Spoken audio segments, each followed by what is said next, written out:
यह कहानी का नाम है अनचाही शादी में मनचाही दुल्हा।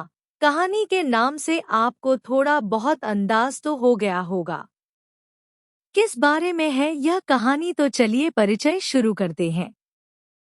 पहले ईशा गोयल यह कहानी की हीरोइन जो एक साधारण से परिवार के बेटी है पर पढ़ने में और काम करने में बहुत होशियार है। आलोक गोयल जी यह ईशा के पिता जो घर में सबसे बड़े और सबसे समझदार हैं और अपने पिता के द्वारा खोली गई दुकान को संभालते हैं। अभिलाष गोयल यह आलोक जी का छोटा भाई जो आलोक जी की तरह बहुत ही समझदार है, अपने भाई के साथ दुकान में काम करते हैं। दोनों भाई की लगन से आज इनकी कपड़ों की दुकान शहर की बेस्ट दुकान में से एक है। ममता गोयल यह आलोक जी की पत्नी और ईशा की मां और गोयल परिवार की बड़ी बहू जो घर गृहस्थी को आसानी से संभाल लेती है और अपनी बेटी ईशा को ट्रेनिंग भी देती है। अनिता गोयल यह अभिलाषा की पत्नी और गोयल परिवार की छोटी बहू जो बिल्कुल मॉडर्न है पर कपड़ों से काम या संस्कारों से नहीं, घर गृहस्थी बिल्कुल ममता जी की तरफ चलाती है। यह राहुल गोयल यह अनिता जी और अभिलाषा जी का इकलौता बेटा और गोयल परिवार का इकलौता पोता जो सबके लाड प्यार से थोड़ा बिगड़ा हुआ पर ईशा की एक डांट इसको सुधारने के लिए काफी है। दिखने में बहुत हैंडसम है, लड़कियों की लाइन लगी है पर है समझदार, बड़ों और लड़कियों दोनों की इज्जत करना अच्छे से जानता है। जिया मल्होत्रा यह ईशा की बेस्ट फ्रेंड की साथ उसकी बहन की तरफ है, दोनों साथ में पढ़ते हैं। जिया के पिता शहर के जाने माने बिजनेसमैन में से एक है पर उसे अपने पिता के दौलत का बिल्कुल घमंड नहीं था।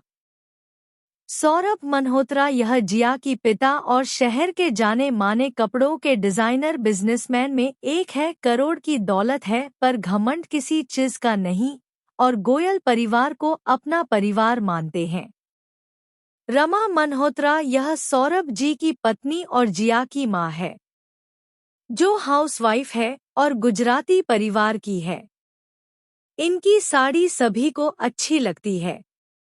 राघव गर्ग यह कहानी का हीरो है। राघव अपने परिवार से दूर रहकर पढ़ाई करता है पर संस्कारों को कभी दूर नहीं किया है।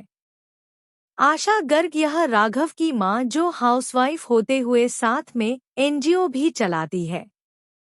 छोटे बच्चों का चेहरे पर हमेशा मुस्कान रहती है पर एक चिंता भी, उनके बेटे राघव कब शादी के लिए हाँ बोलेगा। आशीष गर्ग यह राघव के छोटे पापा जिसे राघव बहुत मानता है। आशीष जी का खुद का ऑफिस होता है। मधु गर्ग यह आशीष जी की पत्नी और राघव की छोटी मां होती है पर मधु जी आशीष से थोड़ा चिढ़ती है क्योंकि वो सोचती है सब राघव को ही प्यार करते हैं। हिमा गर्ग यह मधु जी और आशीष जी की बिगड़ी हुई औलाद जिसे सिर्फ राघव ही सुधार सकता है। हिमा को सिर्फ घुमाना और फैशन में रहना ही पसंद होता है, बाकी उसे ग्वार लगते हैं। तो यह सबका परिचय हो गया है और कहानी में आते रहेंगे, साथ में परिचय भी होता रहेगा। तो मिलते हैं कहानी के भाग में।